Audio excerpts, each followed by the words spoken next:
ब्राह्मण बाबू के आंगना चनन घन के गछिया ताही पर कोयली घामसा न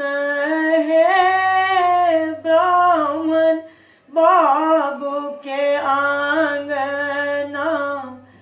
चनन घन के गछिया ताही पर कोयली घामसान है काट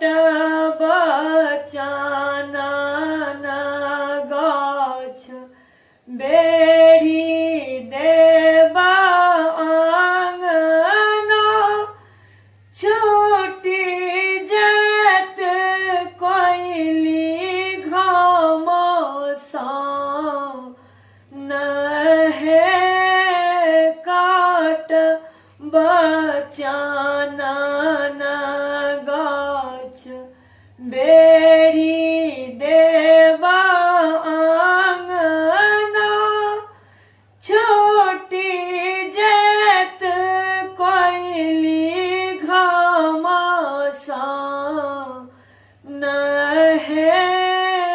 ब्राह्मण बाबू के आंगना चनन घन के गछिया ताही पर कोयली घामसान है ताही पर कोयली घामसान।